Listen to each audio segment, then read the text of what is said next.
El Señor nos viene hablando acerca de la santidad, ¿verdad? De hace ya un par de meses, y sé que seguramente el Señor les ha estado hablando, ¿sí? No solo los domingos o las reuniones que hemos tenido, sino a cada uno en lo personal. Si nosotros hemos dejado que Él nos hable, sé que el Señor ha empezado a actuar en cada uno de nosotros. Dice 2 Corintios 7:1, amados míos, puesto que tenemos tales promesas, limpiémonos de toda contaminación de carne y de espíritu, y perfeccionémonos en la santidad y en el temor de Dios. Tenemos tales promesas. Hay promesas tremendas que el Señor tiene para nosotros, pero acá dice que necesitamos primero limpiarnos de toda contaminación de carne y del espíritu y perfeccionarnos en la santidad. Y esto de perfeccionarnos tiene que ver con una práctica, con un ejercicio, con un entrenamiento. Hay promesas que quizás no hemos logrado alcanzar porque no hemos pasado por ese proceso de limpieza, ¿no? Y el Señor, mientras meditaba en todo, en días atrás, en este mes, me había mostrado como una imagen de una casa. Ahí creo que, ahí está la... ¿Vieron esas casas? No sé si han visto esos programas de acumuladores compulsivos, o a veces hemos visto noticias donde algunas casas llegan a estar en una situación que no es el desorden del día a día, sino que ya son quizás hasta meses, años incluso, de acumulación.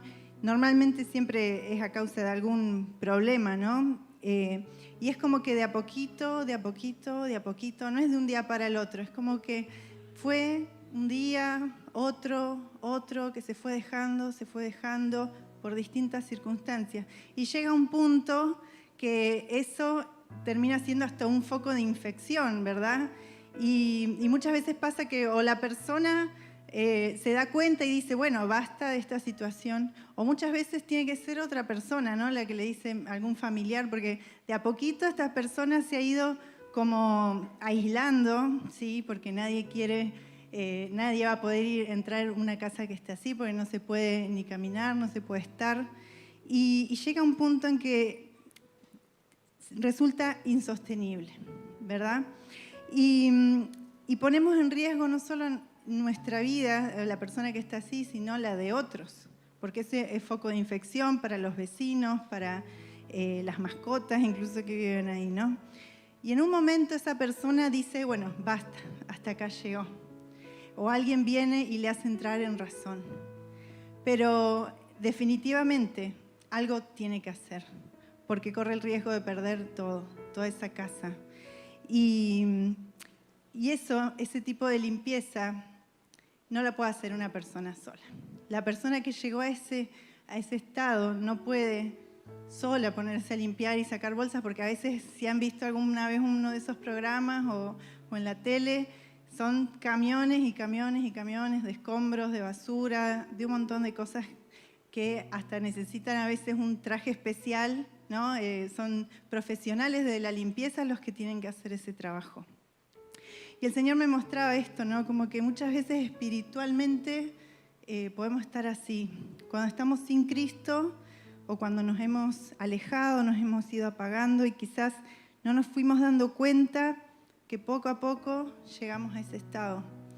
Y quizás por fuera la fachada de la casa se ve muy prolijita, se ve muy linda, socialmente correcta, moralmente bien, pero como lo venimos hablando, el Espíritu Santo escudriña nuestros corazones y Él sabe el verdadero estado de mi casa. Y Él no puede habitar en mi corazón, en mi espíritu, si está así. Él va a tener que, le voy a tener que mostrar todo eso y decirle, bueno, Señor, yo no puedo. Yo hasta acá dije, basta, ya no puedo con esto. Necesito que vos empieces. Él es el especialista. Jesús es su sangre la que nos limpia de todo pecado. No podemos hacerlo nosotros mismos y tenemos que pedir ayuda al especialista, que es el Señor, y decirle, bueno, estos son los rincones, esta es la habitación, esto es lo que yo no puedo limpiar. Señor, empezá a sacar. Y eso sí nos hace sentir vulnerables, pero es sumamente necesario. Necesitamos dejarlo actuar. porque la contraparte, ¿sí?, de la santidad, de lo que vimos viendo, es el pecado justamente. Y con respecto al pecado, muchas veces solemos caer en dos errores. Por un lado, hay personas o nosotros mismos que a veces lo minimizamos, ¿no? Decimos, no es nada, todos lo hacen, no pasa nada, no es para tanto, ¿no? Como que no entramos en razón de nuestro pecado, de lo que hemos hecho. Así, bueno, ya está, bueno, yo ya pedí perdón, ya está, listo. Y no me doy cuenta de lo que realmente es, o capaz que ni siquiera lo considero un pecado. Pero por otro lado, hay veces que me cargo tanto con ese pecado, me culpabilizo y lo cargo y digo, sí, perdóname, Señor, pero es como que en algún punto me cuesta entregárselo a Él y aceptar su perdón, aceptar su gracia y me termina inhabilitando en cierto modo, porque quiero servir al Señor, quiero hacer cosas para Él, pero no, porque soy demasiado pecador. No, porque no soy digno. No, porque esto, no. Y me siento tan abajo, tan mal, tan pecador, que tampoco estoy confiando realmente en lo que Él hizo por mí, que es la gracia de Dios. Y eso es en lo que hoy quería poder enfocar, en esa gracia de Dios. Porque en ambos casos, sea que lo minimicemos al pecado, o sea que nos cargamos tanto y no lo entregamos al Señor. En ambos casos hemos dejado de alcanzar la gracia. Dice Hebreos 12:15, procuren vivir en paz con todos y en santidad, sin la cual nadie verá al Señor. Lo hemos leído ¿verdad?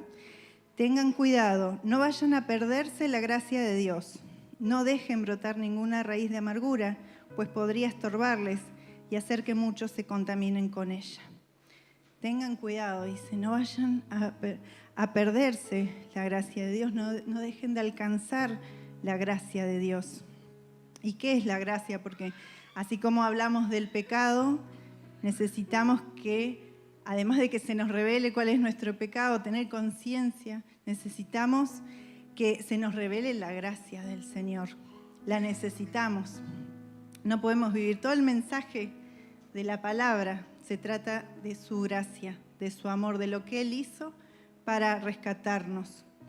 Todo lo que somos, todo lo que tenemos es por su gracia.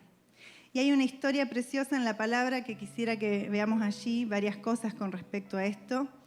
Y está en Juan, capítulo 8, versículos del 1 al 11. Ahí lo van a tener.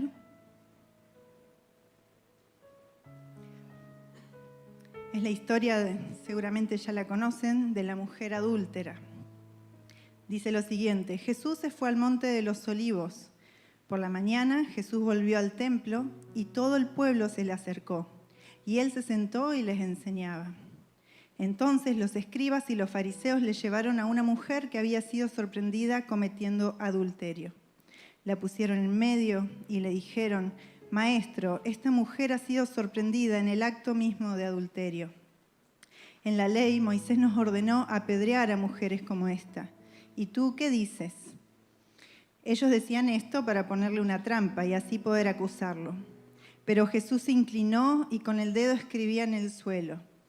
Y como ellos insistían en sus preguntas, él se enderezó y les dijo: aquel de ustedes que esté sin pecado, que le arroje la primera piedra.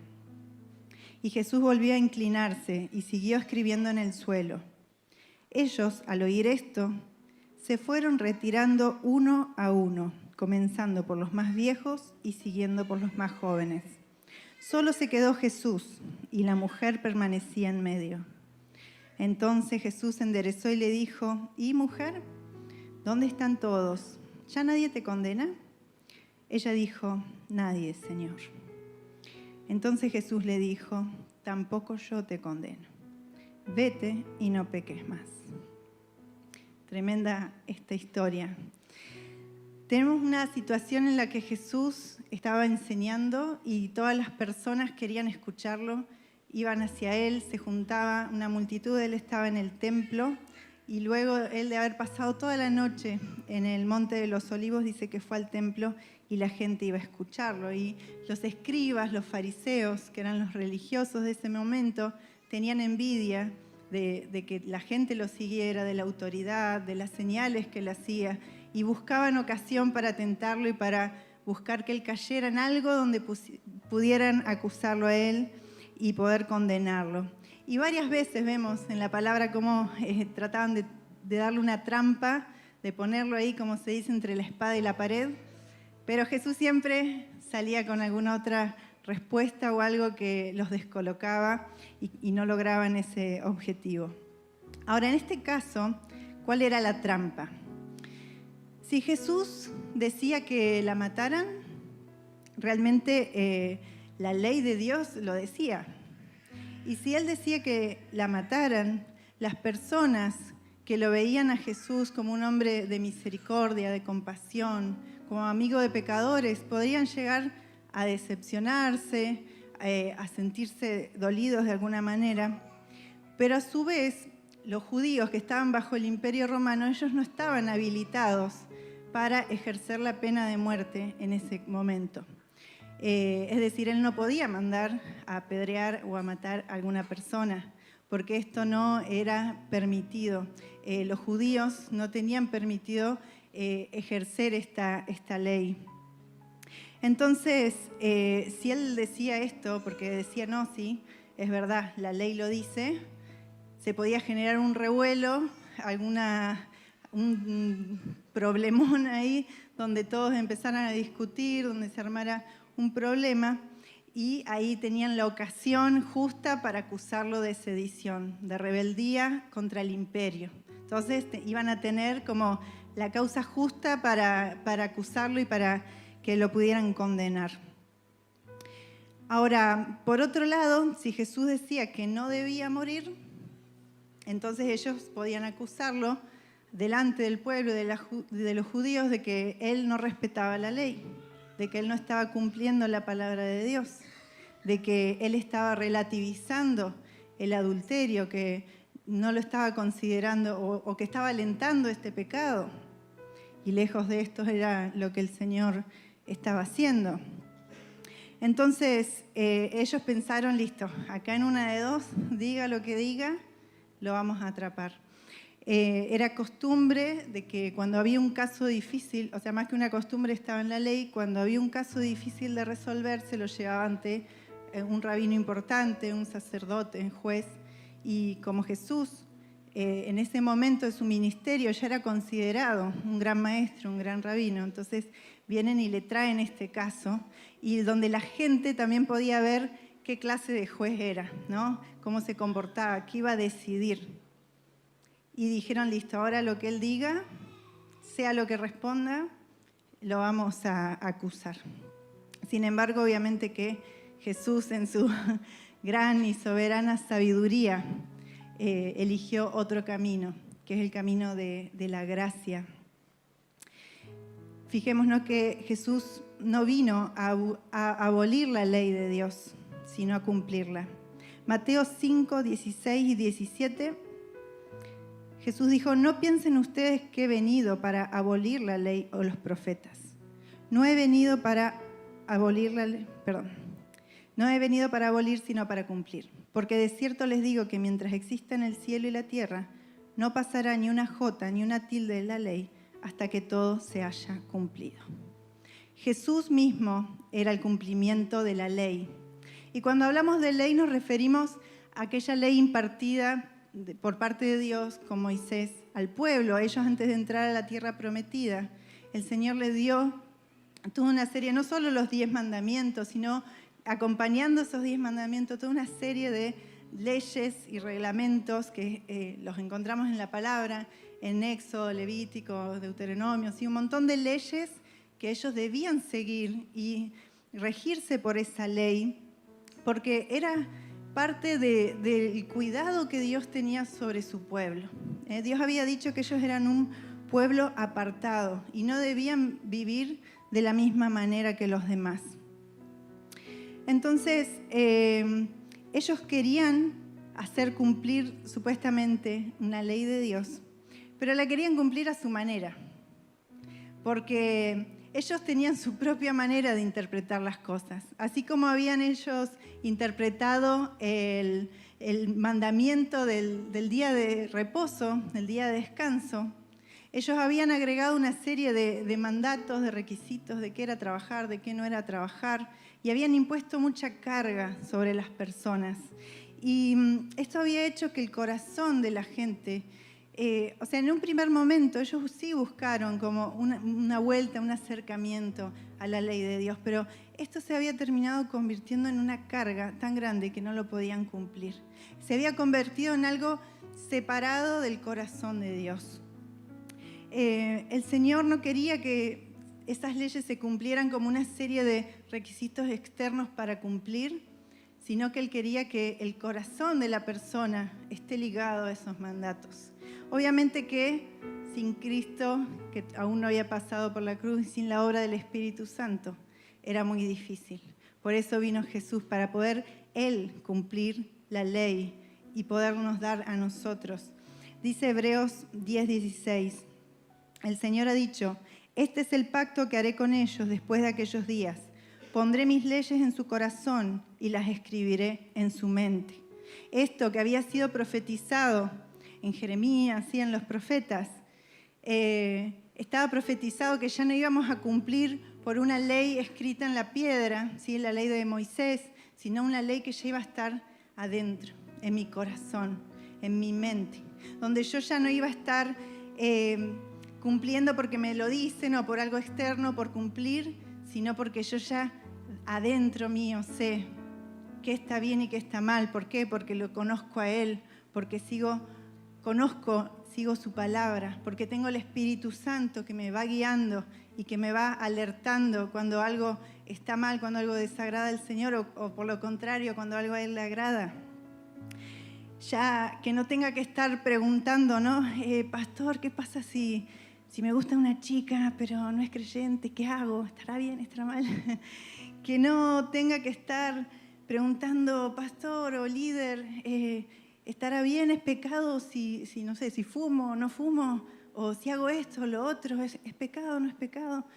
No, ahora en mi interior yo tengo que saber qué es lo que está bien y qué es lo que está mal, no como un reglamento que sí está en la palabra nos dice qué es y qué no es pecado, pero eso no tiene que ser algo que, no lo hago porque el pastor me dijo, no lo hago porque mi líder de Casa Betania me dijo, no porque mis padres no me dejan, no, sino porque adentro mío tengo esa convicción de que no quiero pecar, tengo esa convicción y ese temor de Dios que me lleva a querer agradarle solamente a Él. Entonces ya no lo hago porque quiero agradarle a Él y quizás me pida cosas que ni siquiera están, no sé, a veces el Señor me dice, bueno, no quiero que veas esa serie. Y capaz que no es pecado, ni siquiera no tiene nada, pero Él me está pidiendo una obediencia que va mucho más profunda. Me está diciendo, mira, no veas esa serie porque quiero ese tiempo que pases conmigo en la palabra, orando en intimidad.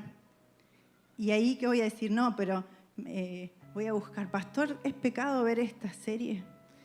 Pero si a vos el Señor te está diciendo, quiero que dejes esto porque quiero pasar tiempo con vos, y no lo haces, ahí va a ser pecado. Pero si vos lo haces, vas a estar agradando al Señor y esa tiene que ser nuestra motivación. Muchas veces podemos estar cumpliendo, y esa es la diferencia, ¿no?, con la religiosidad, donde yo puedo orar, leer la Biblia, asistir a la iglesia, servirle a Él, pero mi corazón puede estar a kilómetros de distancia. Y eso no es lo que el Señor quiere. Entonces, la trampa que ellos querían plantearle a Jesús, ¿sí?, no era inocente. Ellos sabían que estaban planteando algo y lo hacían con mucha astucia, lo habían planificado bien. Sin embargo, Jesús eligió, como les dije antes, el camino de la gracia. Y hay algunos aspectos que el Señor me hablaba con este pasaje que quisiera compartirles también, que es el siguiente, que es la gravedad del pecado. La gravedad del pecado. Muchos han tomado esta historia a lo largo de los siglos para decir, bueno, Jesús ya está, nos perdona, Él había una ley y Él la desestimó, pero no es así. Está La ley decía, ahí está en Deuteronomio 22, 22. Si alguien es sorprendido acostándose con una mujer casada, tanto el hombre como la mujer serán condenados a muerte. Así quitarás el mal de Israel. En general, leemos esto y nos asusta, ¿no? En general, la mayoría de los pecados del Antiguo Testamento, y cuando leemos las leyes, si ustedes leen Levítico, Número, Deuteronomio y todo eso, léanlo estudiando el contexto y todo, porque realmente decimos, Señor, ¿por qué? ¿Por qué todo eso, el listado de pecados, la gran mayoría se pagaba con la muerte inmediata? Y Dios mandaba este pecado, muerte, aquel otro pecado, muerte, aquel otro pecado, muerte. Dice, para que así quitarás el mal de Israel. Y tenemos que entender el contexto en que Dios había apartado a este pueblo, lo había sacado de un entorno pagano que era Egipto, lo había sacado de allí y lo iba a introducir en una tierra donde aún habían habitantes de varias culturas, con sus costumbres, con sus dioses, con un montón de cuestiones muy paganas, muy terribles, costumbres que realmente desagradaban al Señor, conductas totalmente pecaminosas, por ejemplo, sacrificios humanos, rituales, opresión a los más vulnerables. El Señor siempre los mandó a ayudar a que el pueblo cuidara, ¿no?, a las viudas, a los huérfanos. El corazón del Señor siempre pasó por la gracia y por la compasión, pero los otros pueblos no tenían esos mismos valores. Habían perversiones sexuales, idolatría. Entonces el Señor los va a introducir en una tierra donde ellos van a convivir, van a estar rodeados de otros pueblos, y el Señor quería que ellos sean santos, que sean apartados para Él, consagrados para Él. Entonces no se podía tolerar el pecado, para que no se infiltrara, para que no haya mal en mi pueblo. La ley estaba para protegerlos de las consecuencias del pecado, que eran de todo tipo, ¿no? La muerte, hasta enfermedades.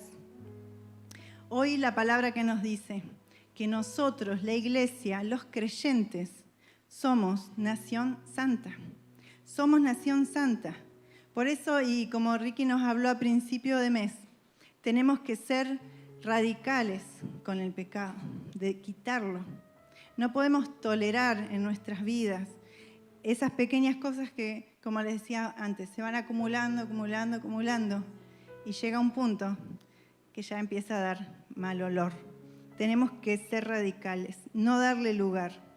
Hoy, por supuesto, que no se trata de matar a nadie, obviamente, ¿no? Pero lo que esto representa, sí, es que la realidad del pecado produce muerte.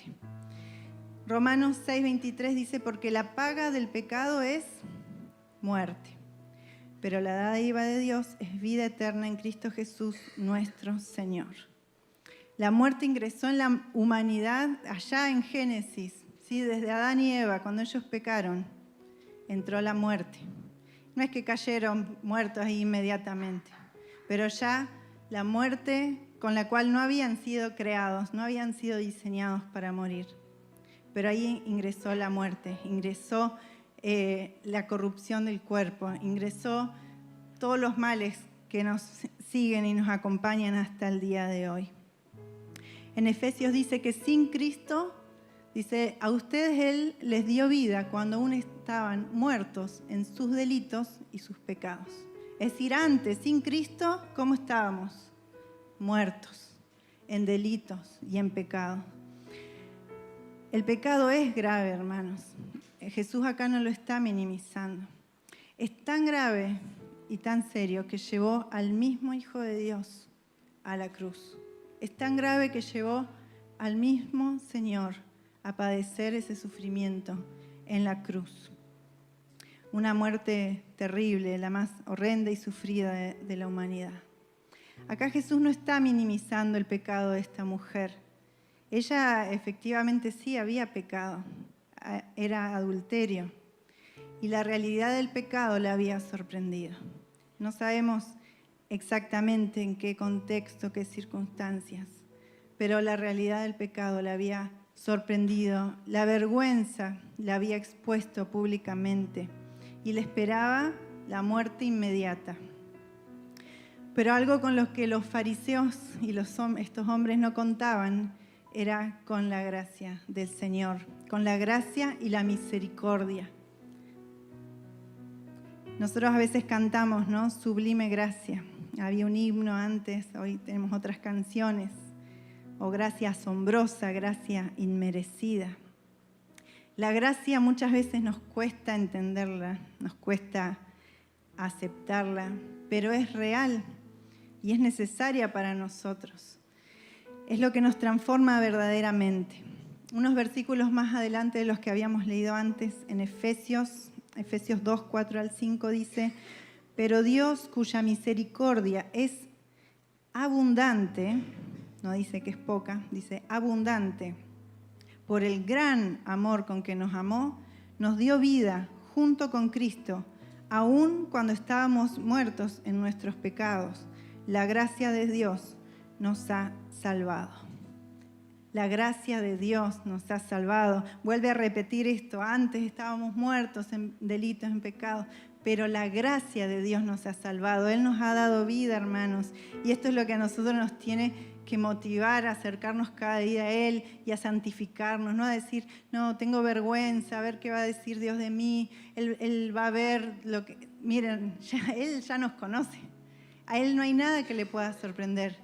Si mi casa interior está como ese basural que les mostraba al inicio, Él ya lo conoce. Quizás a los hermanos, a los demás se lo podemos esconder, pero Él ya lo conoce. ¿Y sabes qué? Él no te deja de amar por eso. ¿Y sabes qué? Él dice, yo igual voy a entrar ahí. Algo Él va a hacer.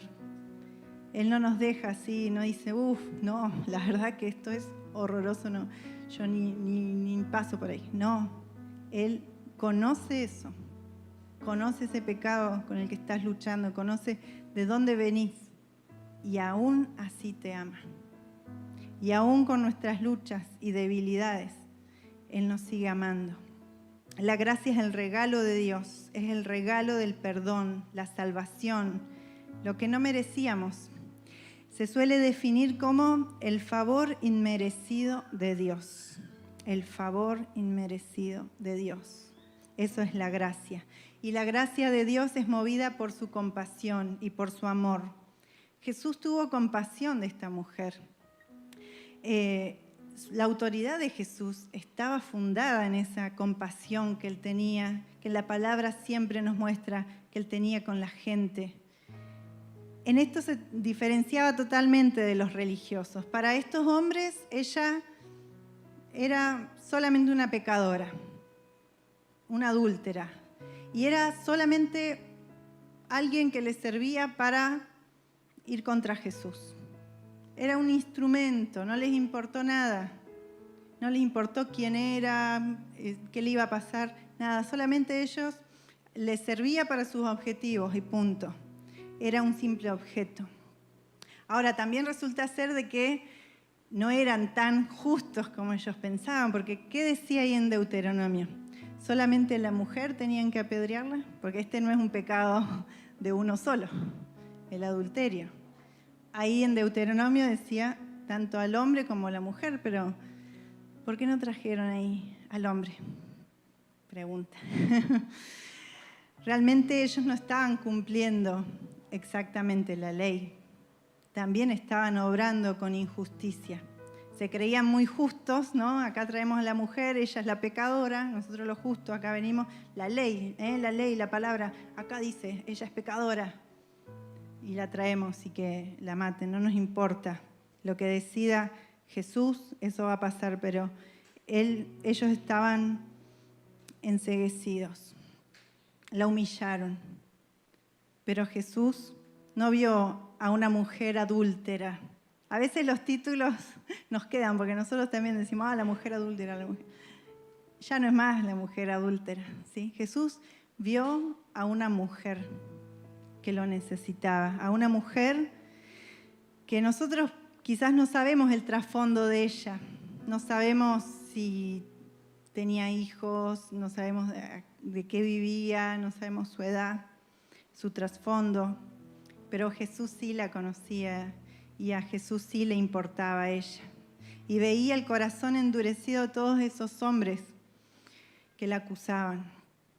Jesús en ese momento dice que él se inclina y empieza a escribir con el dedo en el suelo, en la tierra. No se sabe qué escribió. Yo digo, esas cosas que nos deja el Señor ahí, que no nos completa la información, nos deja la duda ahí, Señor, ¿qué escribiste?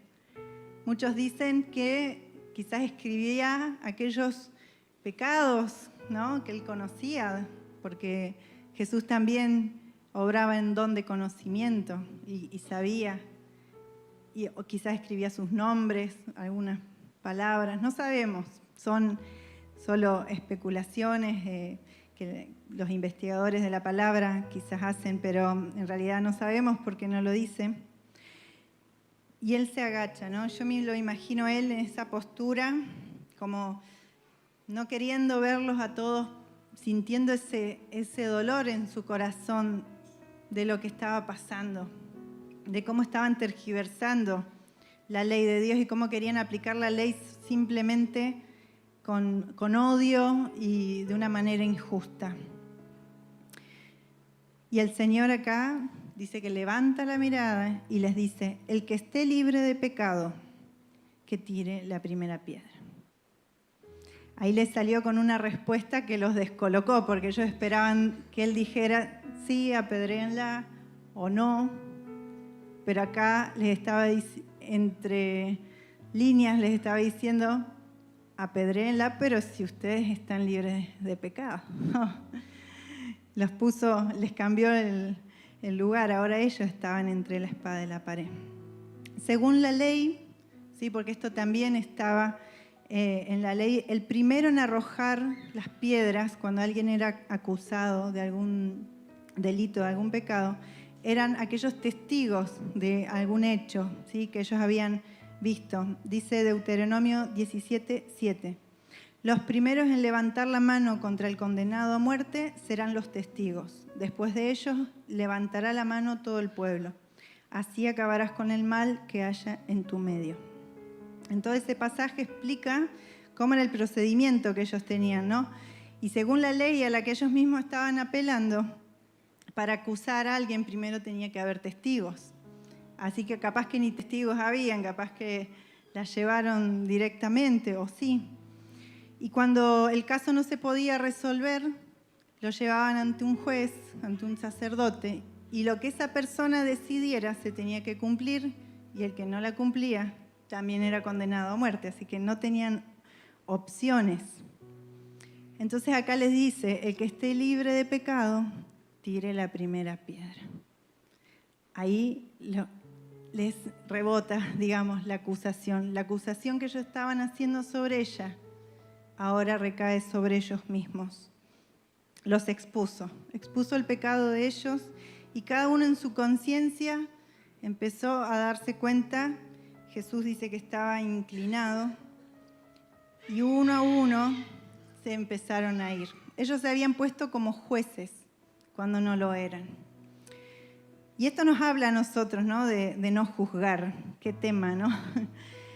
Los que querían tirar las piedras no estaban libres de pecado. Y este es el principio que está en Mateo 7, que el Señor dijo, no juzguen para que no sean juzgados, porque con el juicio con el que ustedes juzgan serán juzgados, y con la medida con la que miden serán medidos.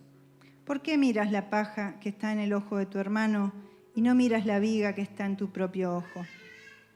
¿Cómo dirás a tu hermano, déjame sacar la paja de tu ojo, cuando tienes una viga en el tuyo?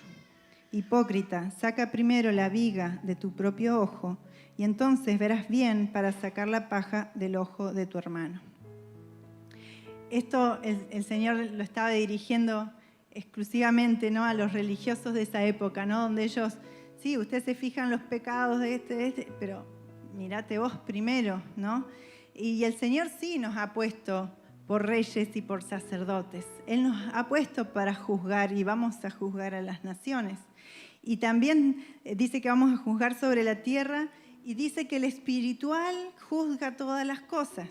Parece quizás contradictorio con lo que decíamos antes de no juzgar, pero acá lo que está hablando es que nosotros, sí, Él nos va a dar la capacidad de juzgar, y de juzgar con rectitud, de juzgar pero con justicia de Él, no con la mía, porque nosotros somos rápidos para juzgar, y más de uno de nosotros somos rápidos para agarrar la piedra.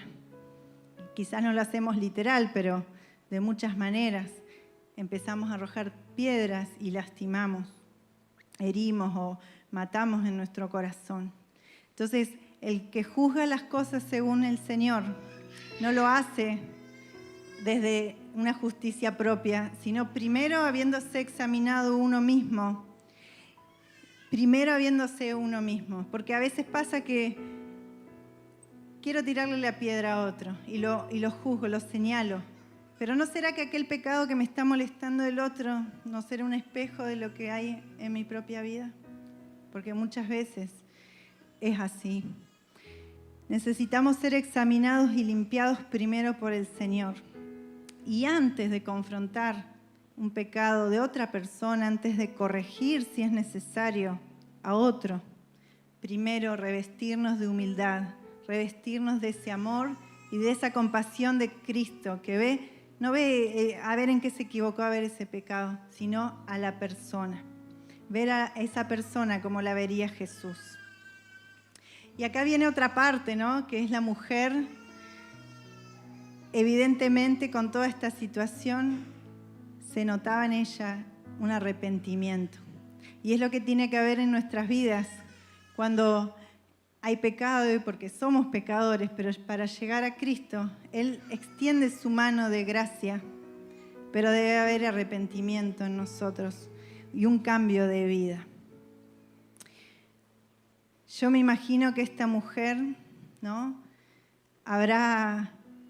se habrá sentido conmocionada, ¿no? Aliviada cuando se encontró con el Señor, porque después de haber sido expuesta, humillada, avergonzada públicamente, maltratada por los hombres, a punto de morir apedreada, se encuentra con el Señor. Tuvo el encuentro que no solo le cambió la vida, le salvó la vida. Porque si no hubiese estado ahí ante el Señor, estos hombres le hubiesen matado directamente. ¿Cómo habrá sido el cambio en ella? El arrepentimiento, la gratitud en su corazón.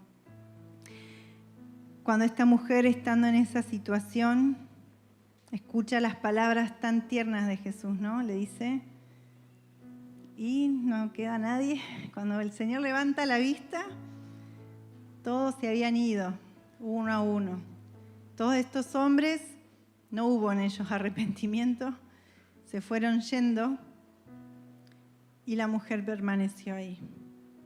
¿Ninguno te condena, mujer? ¿Ninguno te condena? Le dice, ni yo tampoco te condeno. Yo no te condeno, dice el Señor, porque ¿sabes qué? Él la vio a la mujer y él, en poco tiempo más, iba a sufrir él mismo esa vergüenza pública y esa humillación por el pecado de ella y por el de todos nosotros. Y él sí iba a recibir esas piedras, ese golpe mortal allí en la cruz.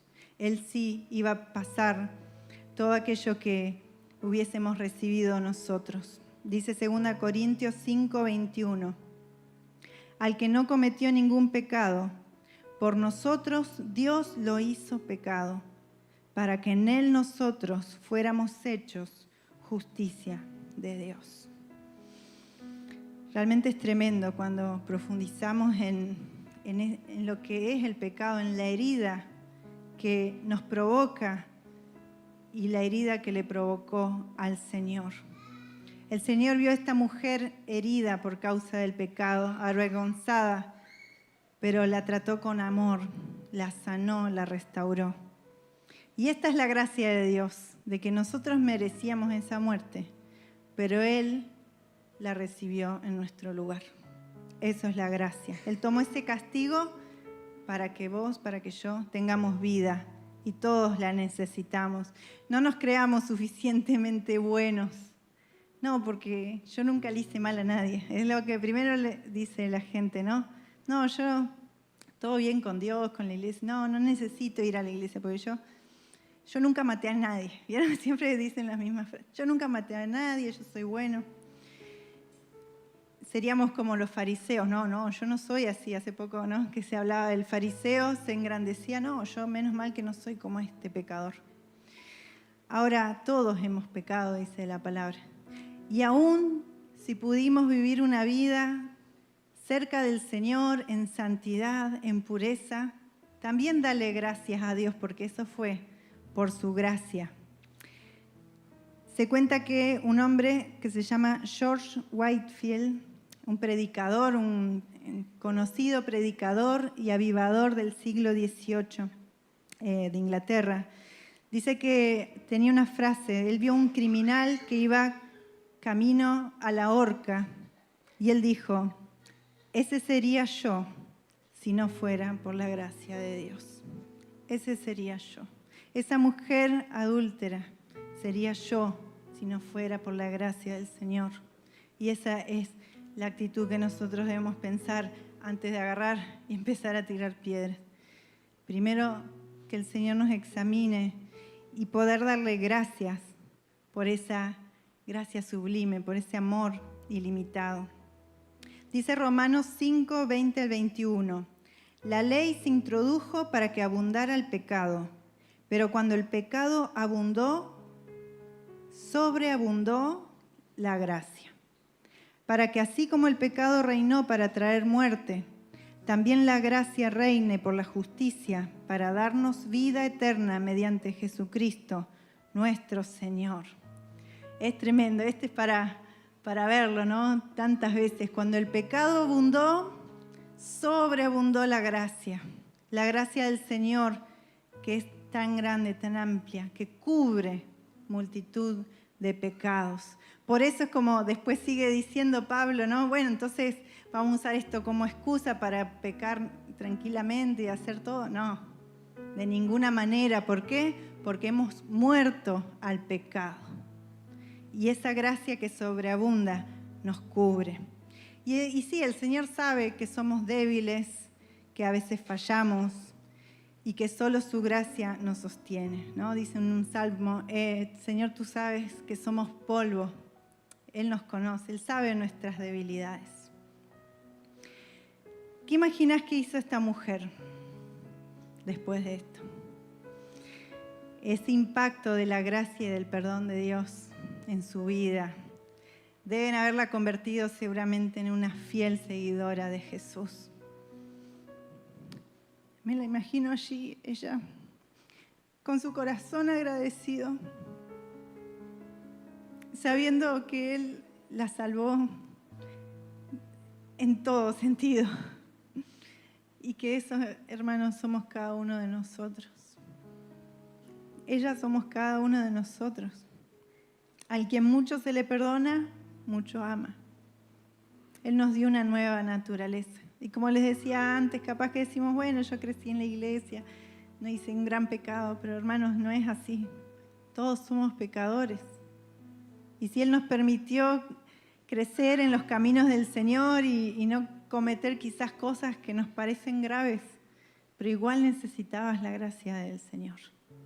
Porque hoy a veces vemos personas en la calle, en las redes, y decimos, mirá esta persona, esta mujer. Si yo no hubiese crecido en la iglesia, yo sería ella. Quizás andaríamos haciendo un montón de cosas que hoy son ajenas a nosotros, pero si no fuera porque su gracia nos guardó, estaríamos ahí. Colosenses 2, 13 al 15. Dice, antes ustedes estaban muertos en sus pecados, aún no se habían despojado de su naturaleza pecaminosa, pero ahora Dios les ha dado vida juntamente con Él y les ha perdonado todos sus pecados. Ha anulado el acta de los decretos que había contra nosotros y que nos era adversa. La quitó de en medio y la clavó en la cruz. Desarmó además a los poderes y las potestades y los exhibió públicamente al triunfar sobre ellos en la cruz. Tremendo este pasaje, tremendo. Después búsquenlo en su casa, síganlo meditando. Nos dio vida juntamente con Él. Dice que anuló en la cruz el acta de pecados que nos eran contrarios. Hermanos, no trates de llevar una vida solamente, trato de ser bueno.